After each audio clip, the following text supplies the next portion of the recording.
advertencia. Esta historia incluye temas sensibles, pecado, culpa y remordimiento. No busca glorificar conductas dañinas.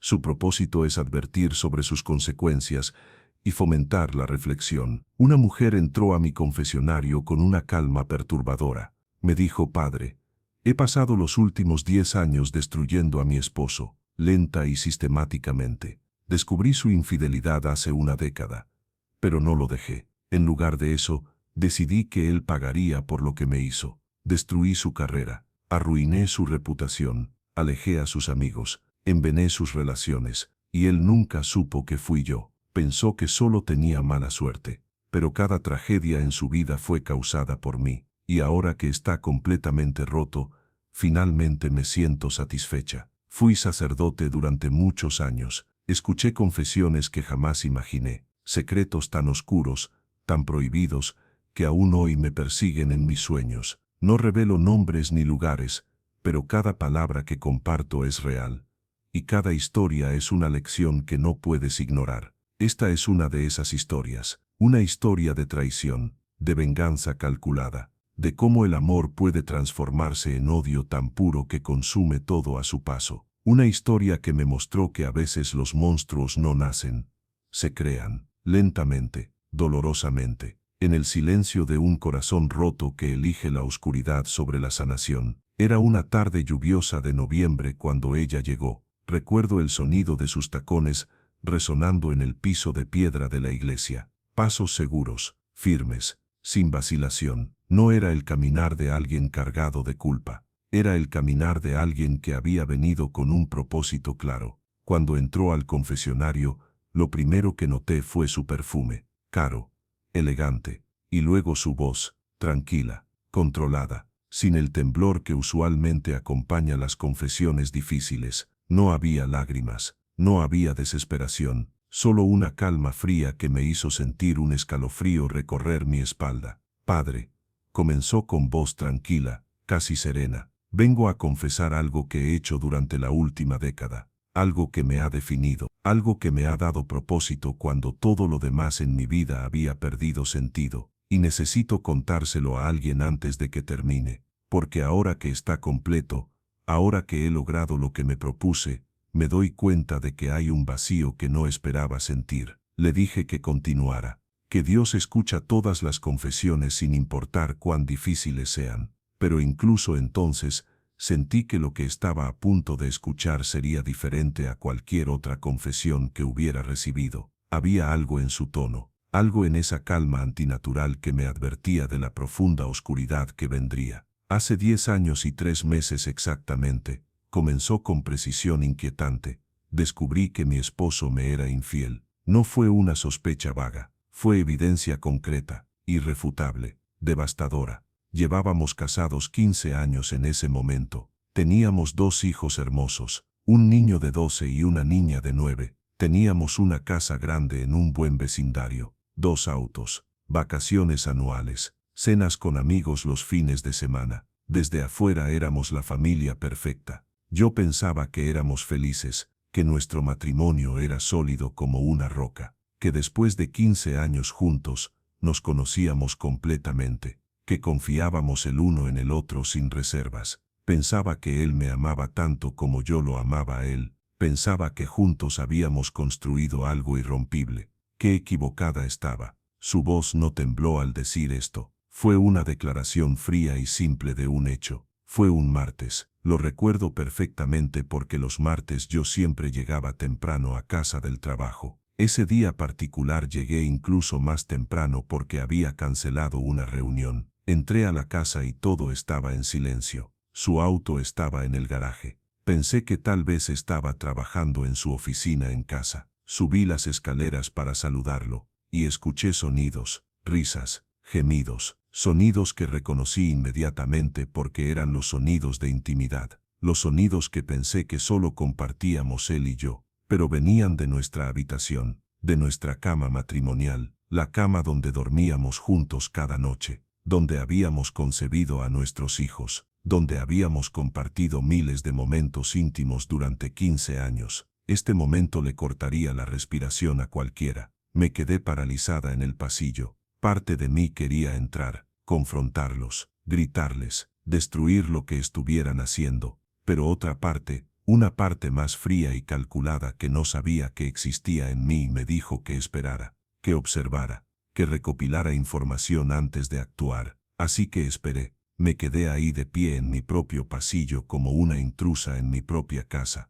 y escuché todo, cada palabra, cada sonido, cada risa, y algo dentro de mí se rompió, pero no se rompió de la forma que esperarías. No me derrumbé llorando, no entré gritando. En lugar de eso algo se endureció, se congeló, se convirtió en algo frío y afilado como un cuchillo. Cuando terminaron, escuché cómo ella se vestía, cómo hablaban en voz baja, cómo él le decía que lo había disfrutado, cómo ella respondía que no podía esperar a la próxima vez, cómo hacían planes para verse de nuevo la siguiente semana, todo tan casual, tan cómodo, como si lo hubieran hecho muchas veces antes. Bajé las escaleras en silencio, salí de la casa, me senté en mi auto, y esperé. 15 minutos después, una mujer salió de mi casa. Era joven, tal vez 25 años, hermosa, vestida con ropa que reconocí como cara y elegante. Se subió a un auto deportivo rojo y se fue, y yo me quedé ahí sentada, viendo cómo manejaba fuera de mi vida, llevándose mi inocencia con ella. 20 minutos después, entré de nuevo a la casa. Mi esposo estaba en la sala, trabajando en su laptop como si nada hubiera pasado. Me saludó con una sonrisa, me preguntó cómo había estado mi día, me dio un beso en la mejilla, y actuó como el esposo amoroso que pensé que era, y yo actué también. Le devolví la sonrisa, le dije que mi día había sido bueno, le pregunté sobre el suyo, y no mencioné nada de lo que había visto, porque en ese momento, sentada en mi auto después de ver a esa mujer irse, había tomado una decisión. No lo confrontaría, no todavía. Primero, necesitaba saber más, necesitaba entender la magnitud de su traición, y necesitaba planear mi respuesta con cuidado. Momentos así cambian todo para siempre. Durante las siguientes semanas, me convertí en detective de mi propia vida. Instalé software de rastreo en su teléfono. Revisaba sus correos electrónicos cuando él dormía, seguía sus movimientos, documentaba todo, y lo que descubrí me destrozó aún más de lo que ya estaba. La aventura no había comenzado recientemente. Había estado sucediendo durante casi 2 años, 2 años completos de mentiras, de engaños, de veces que me había mirado a los ojos y me había mentido sin pestañear. 2 años de trabajar tarde que en realidad eran citas con ella. 2 años de viajes de negocios que incluían noches en hoteles con ella. 2 años de mi vida construidos sobre una mentira masiva, y ella no era la primera. Encontré evidencia de al menos otras 2 mujeres en los últimos 5 años. Aventuras más cortas, pero aventuras al fin. Mi esposo no había cometido un error, no había tenido un desliz momentáneo en un momento de debilidad.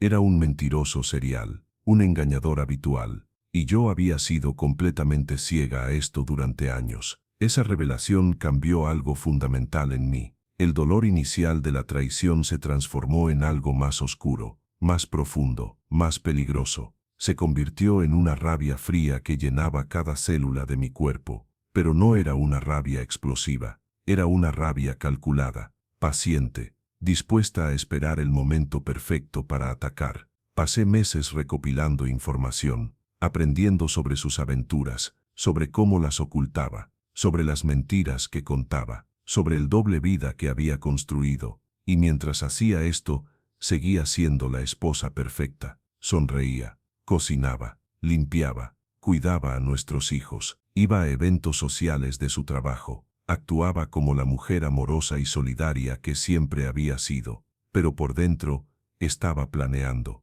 calculando, preparándome para una venganza que sería tan completa, tan devastadora, que él nunca se recuperaría. Y entonces, 6 meses después de descubrir su infidelidad, implementé mi plan. La frialdad en su voz, mientras describía esto, era escalofriante. Mi primera decisión fue terminar su aventura actual, pero no de la forma que esperarías. No lo confronté, no le dije a la mujer que lo sabía. En lugar de eso, creé situaciones que hicieron imposible que continuaran viéndose. La mujer trabajaba como gerente en una boutique elegante en el centro de la ciudad. Investigué sobre su vida. Descubrí que estaba casada con un hombre celoso y posesivo, un hombre que la revisaba constantemente, que desconfiaba de ella, que había tenido episodios de rabia en el pasado. Así que le envié evidencia anónima de la aventura a su esposo, no solo mensajes. Envié fotos que había tomado siguiéndolos, fechas específicas, lugares específicas, todo lo necesario para que no hubiera duda. Y esperé. Una semana después, la aventura terminó abruptamente. Mi esposo llegó a casa esa noche visiblemente alterado. Estaba pálido, nervioso. Me dijo que su amiga había tenido problemas personales y no podrían verse por un tiempo. Lo consolé. Le preparé su cena favorita. Lo abracé mientras él procesaba la pérdida, sin saber que yo había orquestado todo. Pero ese fue solo el primer movimiento en un juego muy largo. Si te preguntas si esto fue real, cada palabra lo fue. Lo siguiente fue su carrera. Mi esposo trabajaba como consultor financiero senior en una firma prestigiosa. Era bueno en lo que hacía, muy bueno. Ganaba un salario excelente. Tenía respeto de sus colegas y estaba en línea para ser promovido a socio junior. Era su sueño, lo que había trabajado durante 10 años para lograr. La promoción vendría con un aumento salarial significativo, con más prestigio, con seguridad laboral. Era todo lo que quería profesionalmente, así que me aseguré de que no sucediera. Yo tenía acceso completo a su computadora personal. Conocía todas sus contraseñas porque confiaba en mí completamente. Nunca pensó que necesitaba esconder nada de mí en el ámbito laboral. Así que usé ese acceso. Todas las noches, cuando él dormía, me levantaba. Iba a su oficina en casa y saboteaba su trabajo. Nada obvio. Eso habría sido detectado inmediatamente. En lugar de eso, hacía cambios sutiles. Un número equivocado en una proyección financiera aquí, una fecha incorrecta en un contrato allá. Un cliente importante cuyo correo accidentalmente iba a la carpeta de spam. Pequeños errores que individualmente parecían descuidos menores, pero que acumulados comenzaron a crear un patrón. Sus clientes comenzaron a quejarse. Nada mayor, solo pequeñas frustraciones. Un reporte que no era tan preciso como esperaban. Una presentación que no estaba tan pulida. Una respuesta que llegó tarde. Y mi esposo no entendía qué estaba pasando. Él era meticuloso, cuidadoso, verificaba todo 3 veces. ¿Cómo estaban sucediendo estos errores? Comenzó a dudar de sí mismo. Se quedaba despierto hasta tarde revisando su trabajo, verificando y volviendo a verificar cada número. Pero los errores continuaban porque yo continuaba creándolos, y su confianza comenzó a erosionarse. 6 meses después, cuando llegó el momento de las promociones, pasaron por alto a mi esposo. Le dieron la posición a alguien más confiable, alguien que no había tenido los problemas de calidad que mi esposo había tenido recientemente. Mi esposo estaba devastado. Vino a casa esa noche y lloró de verdad. Dijo que no entendía qué había salido mal, que había trabajado tan duro, que había dado todo, y aún así no había sido suficiente. Me preguntó qué estaba haciendo mal, y yo lo sostuve. Lo abracé mientras lloraba en mi hombro. Le dije que no era su culpa, que la empresa era injusta, que no reconocían su valor verdadero, que encontraría otra oportunidad. Le dije todo lo que un esposo solidario diría, mientras por dentro sonreía, porque mi plan estaba funcionando perfectamente. Tal vez tú también has sentido esa rabia que todo lo consume, pero no me detuve ahí. La destrucción de su carrera fue solo el principio. Lo siguiente fueron sus amistades. Mi esposo tenía un círculo cercano de amigos, hombres con los que había crecido, con los que jugaba golf los sábados, con los que veía deportes, con los que compartía cervezas y confidencias. Eran sus hermanos en todo menos en sangre, y yo empecé a destruir esas relaciones sistemáticamente. Comenzó con conversaciones casuales. Cuando hablaba con las esposas de sus amigos, mencionaba preocupaciones sobre el comportamiento de mi esposo. Nada concreto, solo insinuaciones. He notado que ha estado bebiendo más últimamente. Ha estado muy irritable. Espero que todo esté bien en el trabajo. A veces desaparece por horas y no sé dónde está. Las semillas de duda comenzaron a crecer. Las esposas empezaron a ver a mi esposo con sospecha. Empezaron a limitar el tiempo que sus esposos pasaban con él. Porque ¿quién quiere que su esposo pase tiempo con alguien que podría estar teniendo problemas? Alguien que podría ser una mala influencia. Pero eso no fue suficiente. También creé conflictos directos. Cuando organizábamos reuniones, me aseguraba de que hubiera malentendidos. Cambiaría planes sin decírselo a todos. Crearía situaciones incómodas. Haría que mi esposo pareciera olvidadizo o desconsiderado. Y cuando sus amigos confrontaban estos problemas, yo estaba ahí para defenderlo, para explicar que estaba bajo mucho estrés, que no era él mismo últimamente, que estaba preocupada por él. Y esto solo reforzaba la percepción de que algo andaba mal con mi esposo. Gradualmente, los amigos comenzaron a distanciarse. Las invitaciones a golf disminuyeron. Las llamadas se hicieron menos frecuentes. Y mi esposo no entendía por qué. Pensaba que tal vez estaba siendo paranoico, que tal vez sus amigos estaban ocupados, que tal vez era su imaginación que las cosas habían cambiado. Pero no era su imaginación, era yo, sistemáticamente alejando a cada persona que le importaba. Después de 2 años de esto, mi esposo había perdido la mayoría de sus amistades cercanas. Los hombres que una vez fueron como hermanos para él ahora apenas lo llamaban. Y cuando lo veían, había una distancia, una tensión, una incomodidad que no había estado ahí antes. Y mi esposo estaba confundido, herido, sintiéndose cada vez más aislado, preguntándose qué había hecho mal para merecer esto, sin saber que no había hecho nada, que todo había sido orquestado por mí. 3 años después del comienzo de mi venganza, mi esposo había cambiado visiblemente. El hombre exitoso y confiado con el que me había casado se estaba convirtiendo en alguien diferente, alguien inseguro, ansioso, constantemente cuestionándose a sí mismo. Comenzó a ir a terapia. Le diagnosticaron trastorno de ansiedad generalizada y depresión. Le recetaron medicamentos, antidepresivos, ansiolíticos, y yo lo apoyé completamente. Fui a las citas con él cuando me lo pidió. Me aseguré de que tomara sus medicamentos. Fui la esposa comprensiva y solidaria. Pero por dentro, celebraba cada nueva manifestación de su sufrimiento. Cada vez que lo veía dudar de sí mismo, sentía satisfacción. Cada vez que lo veía luchar, sentía que la justicia estaba siendo servida. Cada vez que lo veía sufrir, pensaba en cómo yo había sufrido cuando descubrí su traición, y sentía que era justo, que él merecía esto, que finalmente estaba experimentando una fracción del dolor que me había causado. Pero aún no había terminado, porque todavía le quedaba algo, todavía tenía a nuestros hijos. Esta parte de su confesión fue la más oscura. Nuestros hijos amaban a su padre. A pesar de todo lo que estaba pasando en su vida, él siempre había sido un buen padre, paciente, amoroso, involucrado. Iba a los juegos de fútbol de nuestro hijo, ayudaba a nuestra hija con su tarea, jugaba con ellos, los escuchaba. Era el tipo de padre que muchos niños desearían tener. Y yo empecé a destruir esa relación también. Fue sutil al principio, comentarios casuales. Papi está de mal humor hoy, mejor no lo molesten. Papi está muy estresado con el trabajo, probablemente no quiera jugar ahora. Papi no se siente bien, déjenlo solo. Pequeños comentarios que comenzaron a pintar una imagen de su padre como alguien irritable, inaccesible,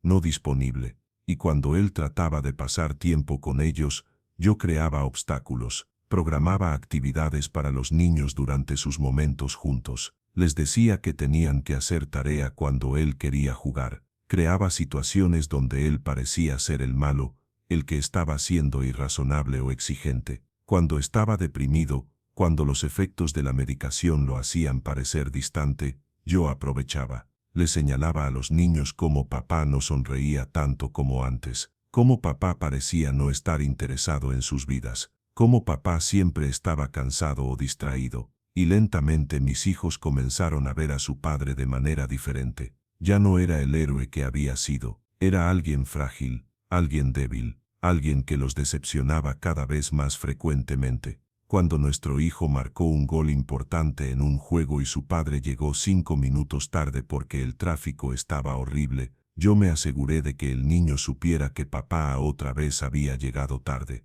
que otra vez había perdido el momento importante. Ignoré que había llegado a tiempo para el resto del juego. Ignoré que había conducido desesperadamente tratando de llegar. Solo enfaticé que había perdido el gol. Cuando nuestra hija tuvo una presentación escolar y mi esposo estaba visiblemente agotado porque había tenido una semana terrible en el trabajo, yo me aseguré de que ella notara que papá no estaba prestando atención, que papá no parecía orgulloso, que papá estaba más interesado en su teléfono que en ella. No mencioné que había estado allí, que había tomado fotos, que había aplaudido. Solo planté la semilla de decepción, y esas semillas crecieron. Mis hijos que una vez habían adorado a su padre comenzaron a verlo críticamente. Comenzaron a notar cada falla, cada error, cada momento de debilidad, y comenzaron a preferir estar conmigo, a buscarme primero cuando necesitaban algo, a elegirme sobre él cuando había opciones,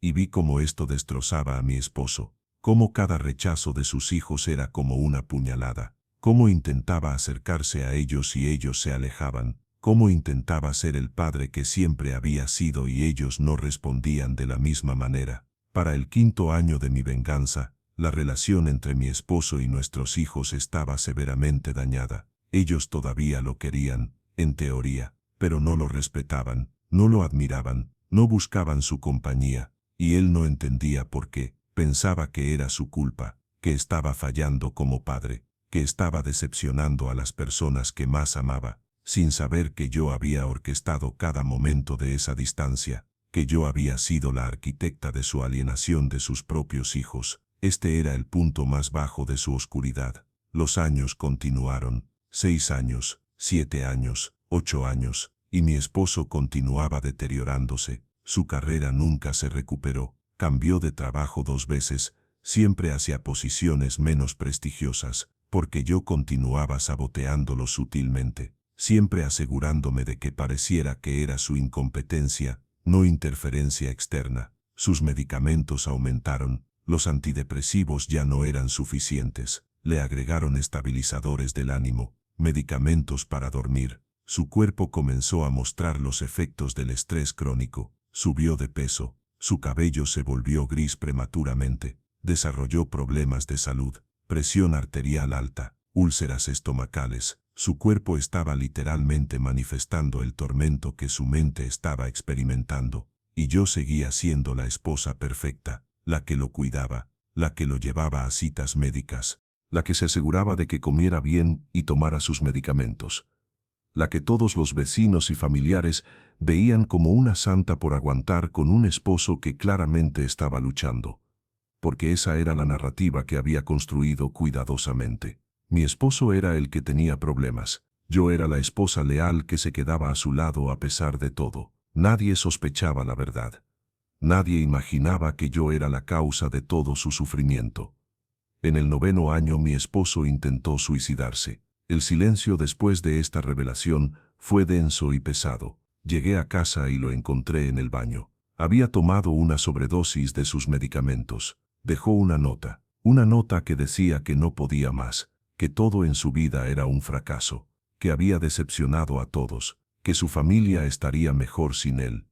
Llamé a una ambulancia, lo llevaron al hospital, le bombearon el estómago, sobrevivió, y cuando despertó estaba confundido, avergonzado, disculpándose por ser tan débil, por causar tal problema. Y yo lo sostuve, lloré, le dije que lo amaba, que todo estaría bien, que estaba ahí para él. Y por fuera todos vieron a una esposa devota apoyando a su esposo en su momento más oscuro. Pero por dentro sentía algo diferente. Por primera vez en 9 años, sentí algo que no era satisfacción. Sentí miedo, porque me di cuenta de que tal vez había ido demasiado lejos, que había destruido tanto que casi lo había matado, literalmente, y me pregunté por un momento si esto era realmente lo que quería, si esto era realmente justicia, o si me había convertido en algo peor que él. Pero ese momento de duda fue breve. Me convencí de que él había tomado esa decisión, que no era mi culpa,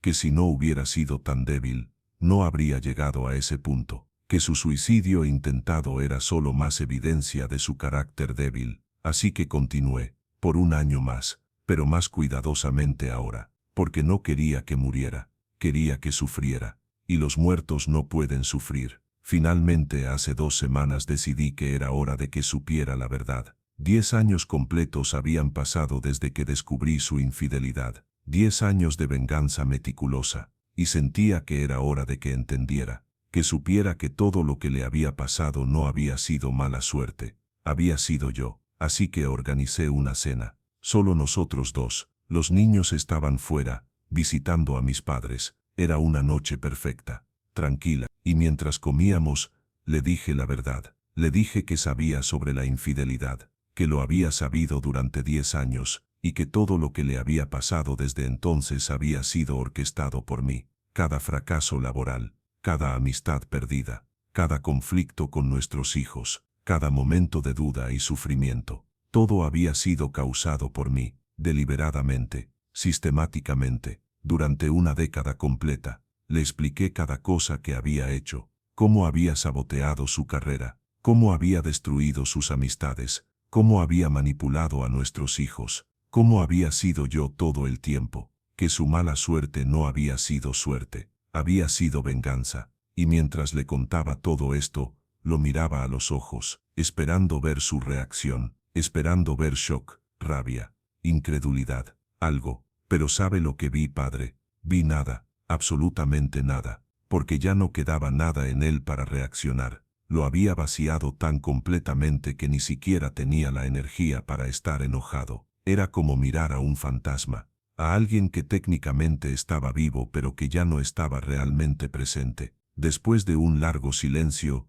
solo me miró con ojos vacíos y dijo una palabra: ¿por qué? Y yo le respondí: porque me destruiste primero, porque cuando descubrí tu infidelidad, descubrí que toda nuestra vida era una mentira, y necesitabas pagar por ello. Necesitabas sentir una fracción del dolor que me causaste. Esperé que dijera algo más, que se defendiera, que se disculpara, que reaccionara de alguna forma, pero no lo hizo. Solo asintió lentamente, como si finalmente todo tuviera sentido, como si todas las piezas del rompecabezas que había estado tratando de armar durante 10 años finalmente encajaran. Se levantó de la mesa, subió las escaleras, entró a la habitación de invitados que había estado usando durante los últimos años, y cerró la puerta, y ahí se ha quedado durante las últimas 2 semanas. Sale solo para usar el baño. Acepta la comida que le dejo en la puerta pero apenas come. No habla, no llama a nadie,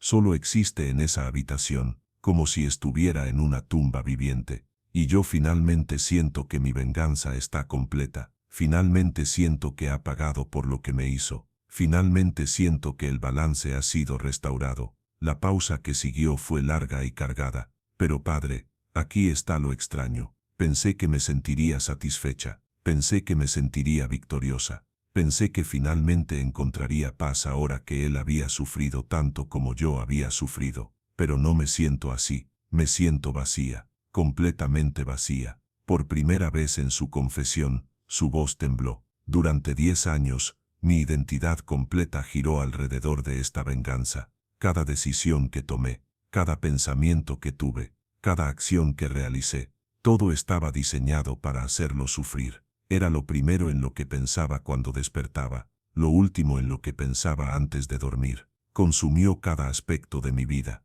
y me dio propósito, me dio una razón para existir cuando todo lo demás en mi vida parecía sin sentido. Pero ahora que está hecho, ahora que él está completamente destruido, ahora que ya no hay más que pueda quitarle, me doy cuenta de que no sé quién soy sin esta venganza. He pasado 10 años siendo la arquitecta de su destrucción. Pero ¿quién soy cuando esa destrucción está completa? Y por primera vez en una década, tengo dudas, reales, profundas, dudas que me mantienen despierta por la noche, porque me miro al espejo y ya no reconozco a la mujer que veo, esta mujer fría, calculadora, capaz de destruir sistemáticamente a otro ser humano durante 10 años sin pestañear. ¿Quién es ella? ¿Y cómo me convertí en ella? Mis hijos han crecido durante estos 10 años. Mi hijo ahora tiene 22, mi hija 19, están en la universidad, construyendo sus propias vidas, y tienen una relación terrible con su padre, una relación que yo destruí deliberadamente, y ahora me pregunto, ¿qué les he hecho? ¿Qué tipo de madre manipula a sus propios hijos para usarlos como armas contra su padre? Mi hijo apenas le habla. Cuando viene a casa durante las vacaciones, pasa todo su tiempo conmigo. Evita a su padre, y puedo ver cómo esto mata a mi esposo cada vez. Puedo ver el dolor en sus ojos cuando su hijo entra a una habitación y sale cuando lo ve. Cuando su hijo organiza planes que deliberadamente lo excluyen. Cuando su hijo habla sobre su futuro y nunca menciona a su padre como parte de él. Y mi hija es peor. Ella está enojada con su padre, por ser débil, por no ser el hombre que solía ser, por decepcionar a la familia. Estas son frases que yo planté en su cabeza a lo largo de los años, y ahora las repite como si fueran verdades que ella misma descubrió, sin saber que cada pensamiento negativo que tiene sobre su padre fue cuidadosamente cultivado por mí. Hace 3 días, mi hija me dijo que cuando se case, probablemente no querrá que su padre camine con ella por el pasillo, porque sería incómodo y porque no es como si él realmente hubiera estado presente en su vida de todas formas. Y cuando dijo eso, sentí algo que no esperaba. Sentí horror, horror de lo que he hecho, horror de que he robado a mis hijos la relación con su padre, horror de que he creado una narrativa falsa que ellos ahora creen completamente. Si te preguntas si hay redención posible, sigue escuchando. Y mi esposo, él es una cáscara de lo que era. El hombre con el que me casé hace 25 años era exitoso, confiado, lleno de vida. Tenía sueños, ambiciones, una risa que llenaba habitaciones, una presencia que la gente notaba cuando entraba a un lugar. El hombre que está encerrado en esa habitación ahora no es nada de eso. Es pequeño, roto, vacío. Ya no tiene sueños porque he destruido cada uno de ellos. Ya no tiene ambiciones porque he saboteado cada intento de lograr algo. Ya no ríe porque he eliminado toda alegría de su vida. Y su presencia es ahora algo que la gente evita, no porque sea notable, sino porque es incómodo ver a alguien tan completamente derrotado. Y me pregunto, ¿esto es justicia? ¿Realmente merecía esto por tener aventuras? Sí, me traicionó. Sí, me mintió. Sí, me hirió profundamente. Pero merecía ser destruido tan completamente. Merecía perder su carrera, sus amigos, sus hijos, su salud, su voluntad de vivir. Porque si soy honesta conmigo misma, lo que él hizo fue traicionarme en nuestro matrimonio. Eso es terrible, imperdonable incluso. Pero lo que yo hice fue destruir su vida entera, sistemáticamente, durante una década. No solo lo castigué, lo aniquilé, y ahora tengo que vivir con eso. Tengo que vivir con el conocimiento de que soy capaz de esa crueldad, de que dentro de mí existe algo tan oscuro que puede dedicar 10 años a torturar a otro ser humano, de que puedo mirar a alguien sufrir, sabiendo que yo causé ese sufrimiento, y sentir satisfacción en lugar de remordimiento. ¿Qué tipo de persona hace eso, padre? ¿Qué tipo de persona soy yo? Hubo una larga pausa. Lágrimas finalmente comenzaron a caer, y lo peor es que no puedo deshacer nada de esto. No puedo devolverle los 10 años que le robé. No puedo restaurar su carrera. No puedo reconstruir sus amistades. No puedo reparar la relación con sus hijos. El daño está hecho. Es permanente, irreversible. Y mis hijos ni siquiera saben la verdad. Piensan que su padre es simplemente un fracaso, que es débil, que los ha decepcionado. No saben que cada decepción fue fabricada por mí, que su padre es en realidad una víctima, que ha estado siendo torturado durante 10 años por su propia esposa. Les digo la verdad, destruyo la imagen que tienen de mí para restaurar la imagen de su padre, o dejo que continúen creyendo las mentiras porque la verdad los destruiría también. Porque si les digo la verdad, perderé a mis hijos, me odiarán, y tendrán razón en hacerlo. Lo que hice es imperdonable. Usé a mis propios hijos como armas, los manipulé durante años, robé su infancia con su padre. ¿Cómo perdonan los hijos algo así? Pero si no les digo la verdad, entonces la relación entre ellos y su padre permanecerá destruida, y él no merece eso. A pesar de su infidelidad, no merece perder a sus hijos basado en mentiras que yo creé. Estoy atrapada, padre. Atrapada en una situación de mi propia creación donde cada opción causa más dolor, donde no hay respuesta correcta, donde no hay forma de arreglar lo que he roto. Me quedé en silencio durante largo rato, procesando todo lo que había escuchado, la magnitud de lo que esta mujer había hecho, la complejidad de la situación en la que ahora se encontraba, el daño masivo e irreparable que había causado. Finalmente hablé. ¿Sabe por qué se siente vacía?, le pregunté. No es porque su venganza esté completa, es porque la venganza nunca llena nada, solo crea más vacío, solo crea más oscuridad. La venganza promete satisfacción pero solo entrega más dolor, más vacío, más oscuridad. Durante 10 años llenó su vida con odio, y el odio es consumidor, devora todo lo demás, devora su alegría, su paz, su capacidad de amar genuinamente, su capacidad de ser auténtica. Todo es consumido por el odio hasta que no queda nada más, y ahora el odio ha consumido su objetivo también. Su esposo está destruido, y se encuentra al otro lado de 10 años de odio con nada, nada excepto el vacío que el odio siempre deja atrás. Ella sollozaba ahora, lágrimas cayendo libremente. Lo sé, susurró, ahora lo sé, pero ¿cómo lo arreglo? ¿Cómo deshago 10 años de daño? ¿Cómo restauro lo que he destruido? No puede, le dije con honestidad. No puede deshacer el pasado. El daño que ha causado es real, es permanente. No hay forma de borrarlo. No hay forma de hacer que desaparezca. Eso es algo con lo que tendrá que vivir por el resto de su vida. Pero, continué, puede elegir cómo vive de ahora en adelante. Puede elegir la honestidad sobre el engaño. Puede elegir la sanación sobre la destrucción continua. Puede elegir intentar reparar lo que pueda, aunque sepa que mucho es irreparable. ¿Qué significa eso?, preguntó. Significa confesar la verdad a su familia, a su esposo, a sus hijos. Significa enfrentar las consecuencias de lo que ha hecho. Significa perder todo lo que tiene si eso es lo que la honestidad requiere. Porque vivir en la mentira solo perpetúa el daño, solo crea más sufrimiento. Pero perderé todo, dijo con desesperación. Mis hijos me odiarán, mi esposo, no sé cómo reaccionará. Podría haber consecuencias legales, podría perder mi casa, mi estatus. Todo. Tal vez, respondí. Pero también ganará algo, ganará la verdad, ganará la posibilidad de vivir auténticamente, ganará la oportunidad de comenzar el proceso real de sanación, para usted, para su esposo, para sus hijos, porque mientras continúe viviendo en la mentira, no hay posibilidad de sanación real, solo hay más daño, más dolor, más oscuridad. Ella se quedó en silencio durante largo rato. Tengo miedo, admitió finalmente, miedo de perderlo todo, miedo de estar sola, miedo de enfrentar la verdad de lo que he hecho, miedo de ver el odio en los ojos de mis hijos cuando sepan, miedo de no poder vivir con la culpa una vez que todo sea revelado. El miedo es comprensible, le dije. Lo que ha hecho es terrible, las consecuencias serán severas, pero el miedo no es excusa para continuar en la mentira. El miedo no es excusa para perpetuar el daño. ¿Y si no puedo hacerlo?, preguntó. ¿Y si no tengo el coraje para confesar?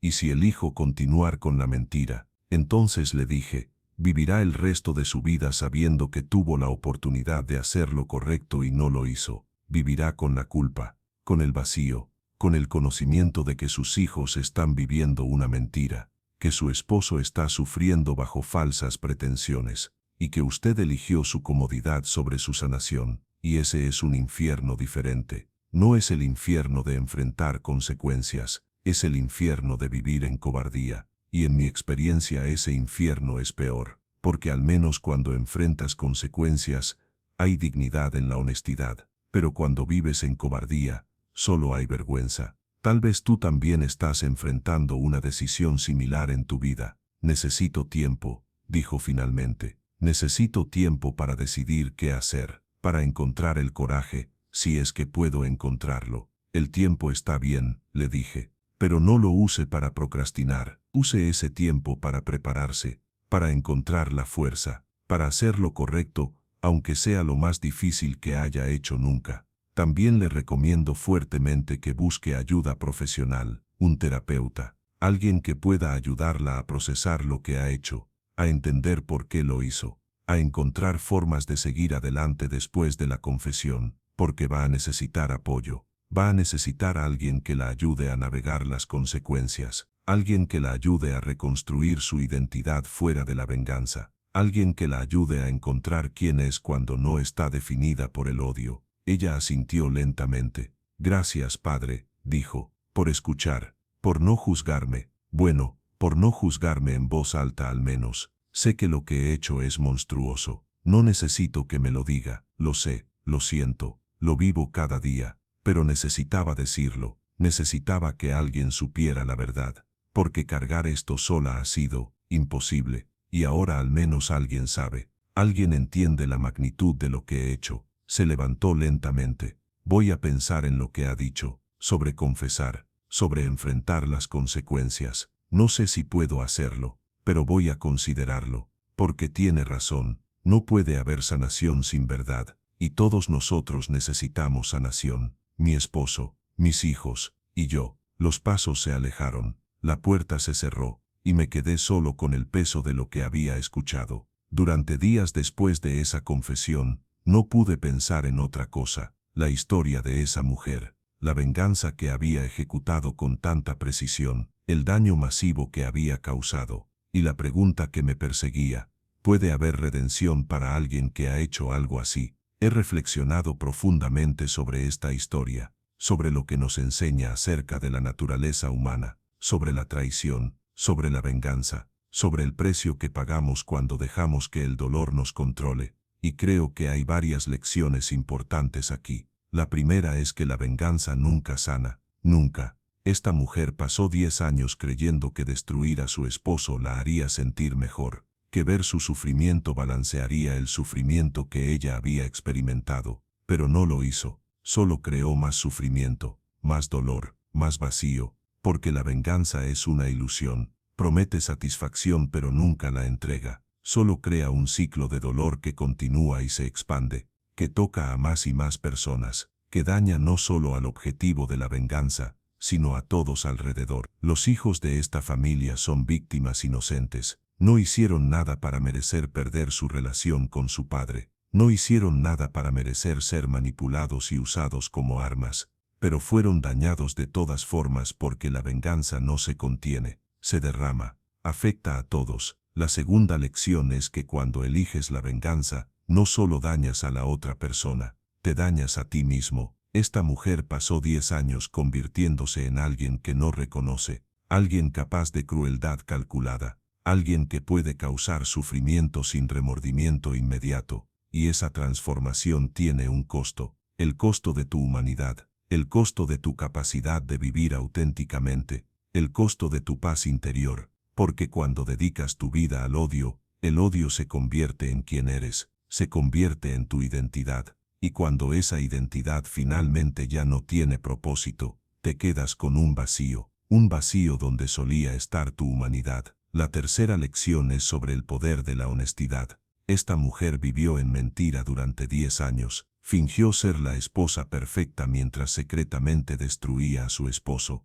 y esa mentira la consumió tanto como consumió a su esposo, porque vivir en mentira requiere energía constante, requiere vigilancia constante, requiere nunca bajar la guardia, nunca ser auténtico, nunca permitir que alguien vea quién realmente eres. Y ese tipo de vida es agotador, es solitario, es un infierno de tu propia creación. La honestidad, aunque dolorosa, al menos te permite vivir auténticamente, te permite ser visto, te permite tener relaciones reales, te permite tener la posibilidad de verdadera sanación. La cuarta lección es sobre el costo de usar a los niños como armas. Esta mujer manipuló a sus propios hijos para alejarlos de su padre. Y ese es quizás el aspecto más imperdonable de toda su venganza, porque los niños confían en sus padres completamente, creen lo que sus padres les dicen, forman su visión del mundo basado en lo que sus padres les enseñan, y cuando un padre abusa de esa confianza para satisfacer su propia agenda de venganza,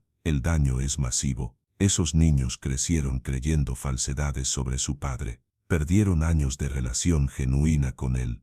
Y ahora, incluso si aprenden la verdad, el daño de esos años formativos es permanente. Ha moldeado quiénes son, cómo ven las relaciones, cómo confían, todo basado en mentiras que su madre les alimentó. Y eso es un tipo de abuso emocional, abuso psicológico. No deja marcas físicas, pero las cicatrices son profundas y duraderas. La quinta lección es sobre la importancia de procesar el dolor de formas saludables. Esta mujer fue traicionada. Eso es real. Ese dolor es válido. Pero en lugar de procesarlo de forma saludable, en lugar de buscar terapia, en lugar de hablar honestamente con su esposo o decidir dejarlo, eligió la venganza. Y esa elección la condenó a 10 años de vivir en odio. 10 años que podría haber usado para sanar, para crecer, para construir una nueva vida. Pero en lugar de eso, los desperdició en oscuridad, porque el dolor necesita ser procesado, necesita ser sentido, necesita ser trabajado. Pero hay formas saludables de hacer eso: terapia, apoyo de amigos, tiempo, distancia, divorcio si es necesario. Pero la venganza no es procesamiento, es evitación. Es convertir el dolor en rabia y luego dirigir esa rabia hacia afuera en lugar de trabajar a través de ella. Y al final, no sana nada, solo crea más dolor para procesar. Ahora esta mujer no solo tiene que procesar la traición original, tiene que procesar lo que se convirtió en respuesta a esa traición.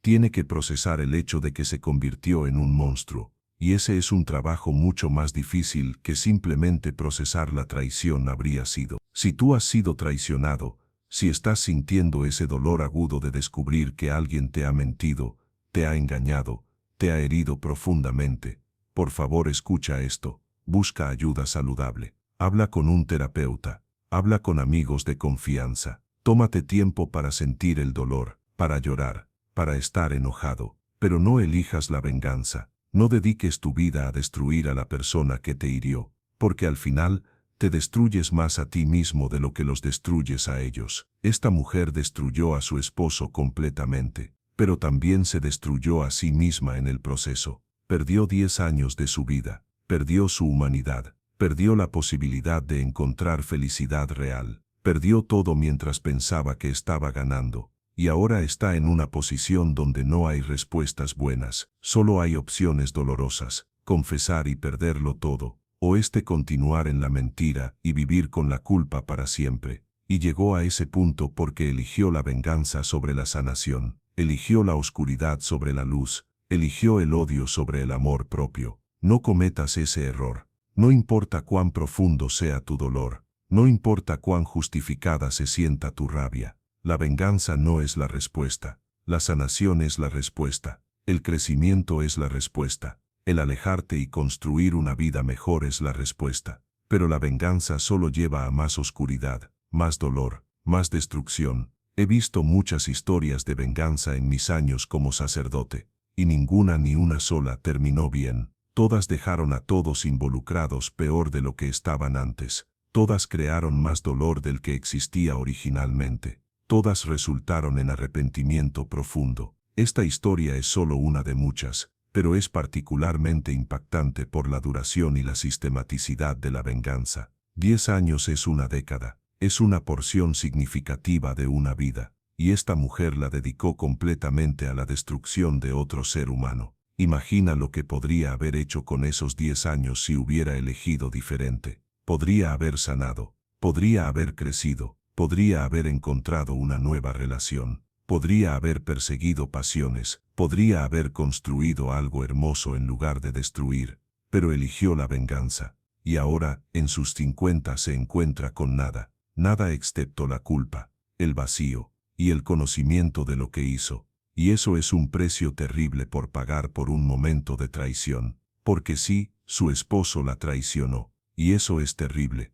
Pero ella respondió con 10 años de tortura sistemática, y eso es mucho peor. 2 males no hacen un bien, nunca lo han hecho, nunca lo harán. Esta es mi advertencia para ti, mi súplica. No importa cuán herido estés, no importa cuán traicionado te sientas, no importa cuán justificada se sienta tu rabia, no elijas la venganza, elige sanar, elige crecer, elige ser mejor que el dolor que te causaron. Porque esa es la única forma de ganar realmente, la única forma de salir del otro lado más fuerte en lugar de más oscuro, la única forma de no perder tu humanidad en el proceso. 3 semanas después de nuestra conversación, recibí otra carta de esa mujer. En ella me contó que había tomado su decisión. Había confesado todo a su familia, a su esposo primero, luego a sus hijos. Les había contado sobre la infidelidad original, sobre su venganza de 10 años, sobre cada cosa que había hecho, sin omitir nada.